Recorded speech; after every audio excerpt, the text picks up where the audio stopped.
Hey, what's going on guys, Wingsman here and welcome back to another video. And today guys, I'm going to be showing you some of the essential tips and tricks that can help you improve your house in Minecraft. So if you guys are excited for that, make sure to drop a like down below and subscribe if you're new. And without further ado, let's get right into today's video.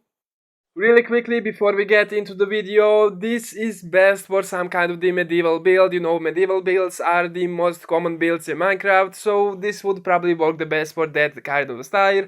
Just remember that the stairs, the buttons and of course trapdoors are your best friend when you're decorating houses, especially the medieval ones. So today we're gonna go over some of the simple tips and tricks that can help you improve your house. Of course, if you don't have many resources, I have something for that as well. But of course, these tips and tricks are supposed to help you improve your house overall. If you have a big wall that's blank, this is definitely going to improve it. It's going to show you some of the little details and stuff that you can implement in pretty much every build, and it's going to improve it 100%. Take this wall for example. Maybe this is a wall to your shed and you don't have many resources. What you can do, instead of just using planks, go ahead, scrap that wall, destroy it, and make yourself some of the stairs to just give it a little bit more shape. Even this over here is a lot better than just the blank wall over there, and this is definitely an improvement, but of course there is more details that we can add later on in different types of the builds. I'm not gonna be showing you how to do this, it's pretty self-explanatory. Just make the stairs out of those blocks and just kind of put them in a nice little pattern, and maybe even introduce some of the different types of the wood to make it look a little bit better. Let's take this entrance for an example. This is a cool looking entrance, nothing wrong with it, but of course you can improve on this a lot more. Of course, one thing I immediately noticed is everything is flat, the door should have been pushed backwards, and of course logs should always stick out no matter how tiny your build is. I see a lot of the people do this because they think their house is small, but it doesn't matter how small your house is, you can always push the logs out to make it look a little bit better. Even though if some people make like two-story houses, they don't do this, and in my opinion it looks cool, but of course it can be improved if you just push the logs out. But of course, if you are this style of the builder, we can improve on this as well without pushing the logs out, using some trapdoors, some stairs and of course some buttons. I'm gonna show you what we can do. You can see this is pretty much the exact same layout. This is pretty much what we did. We have the logs over here, it's not pushed out. But instead of the full block next to the door, we actually have two of the stairs to give it a little bit more depth. Another thing we did is actually push the door backwards, and you can see that looks a lot better. And of course, using some of these stairs, we just kind of give a little bit more character to the actual logs. Of course, you can just place them like this, and maybe over here you can even use trapdoors. But since this is a smaller house and the trapdoors look a lot better if you have a bigger house, that way you can kinda encase the actual log to make it a little bit more sturdier looking, so it looks like it's supporting a lot more weight. But you can see just adding few of the trapdoors and some buttons improved that a lot more. You can see we are pretty much using the same thing again, we just kinda push some blocks around and use some stairs to give it a bit more shape. So in my mind there is no reason why you should go with this. When adding few blocks and changing some of the planks into stairs, you can get something that looks 100 times better.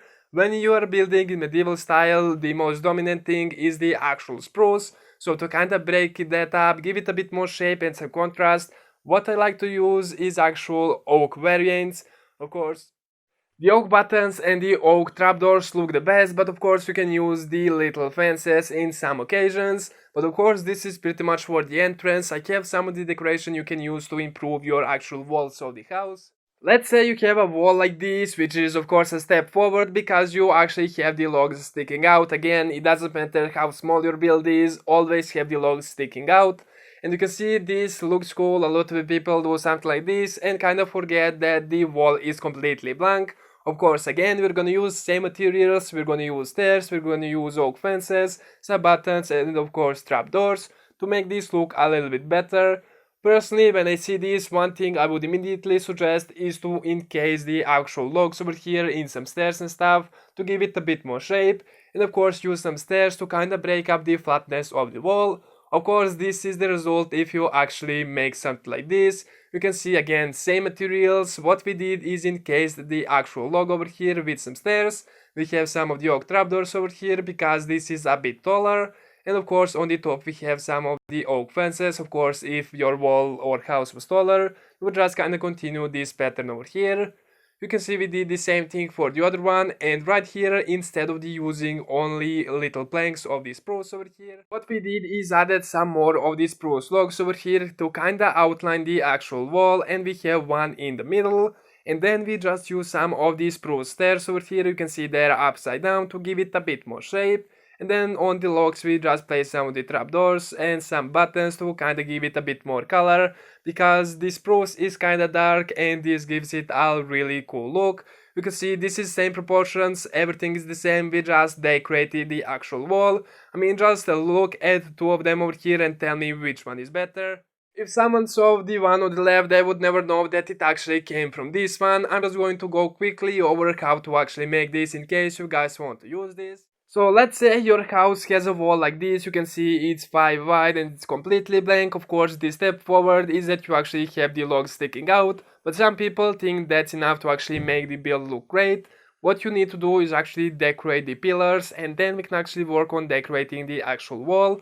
What you're going to need if you are actually building in this style, you're going to need some of the dark oak stairs, you're going to need spruce stairs, and of course you're going to need some oak buttons, oak fences, and of course oak trapdoors. So the first thing you want to do when you're actually decorating the walls that look like this is actually work on the pillars and decorate them first, because we're gonna be using some of the stairs and you're gonna be covering parts of the walls, so that way you're gonna know where you can actually place your decoration and where the block is going to be covered, and you can use other blocks. So the first thing you want to do is actually decorate the pillars, and I'm gonna do this without talking so you guys can focus on the actual building.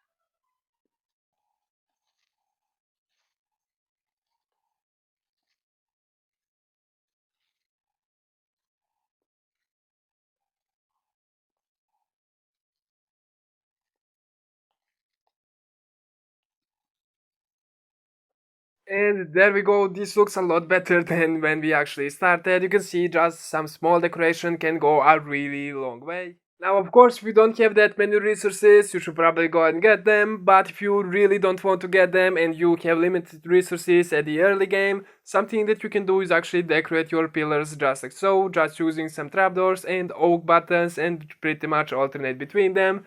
This gives the actual pillars a nice shape as well.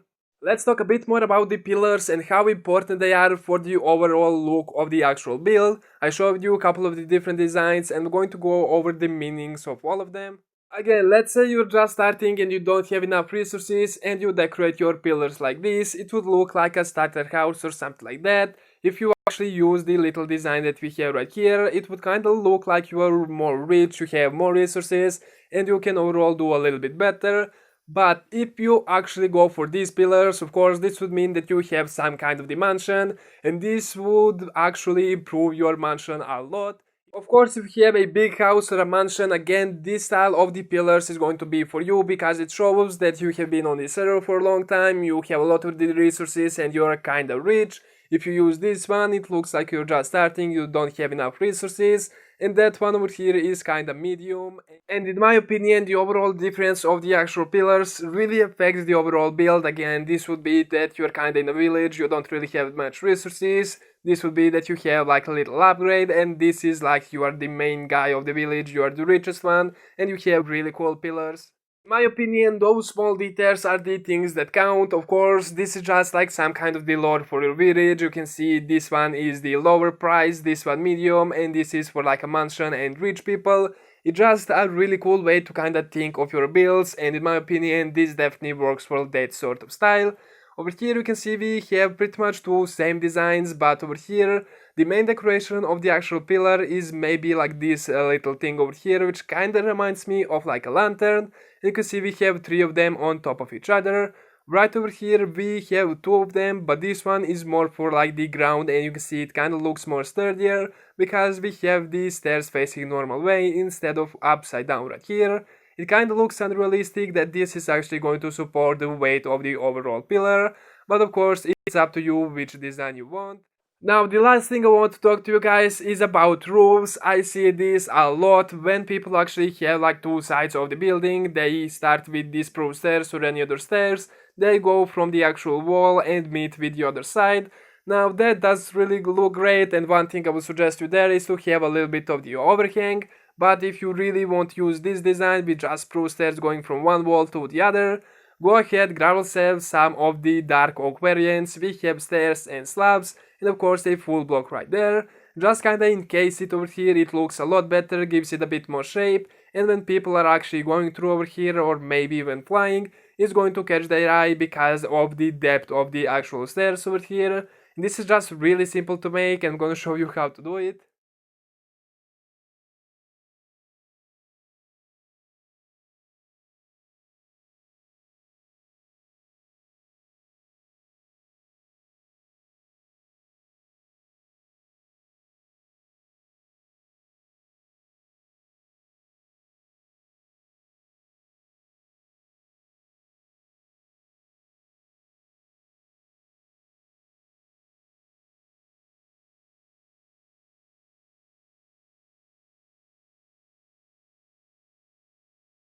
This gives it a lot more shape and it's really more interesting. It kinda gives the life to the actual roof. But yeah guys, that's pretty much all there is for this video. So if you guys have enjoyed it, make sure to drop a like down below and subscribe if you are new. If you think any of your friends would enjoy this type of content, make sure to share with them. But as always, I really hope you enjoyed. Thank you so much for watching, and I'll catch you guys in the next one. Peace out.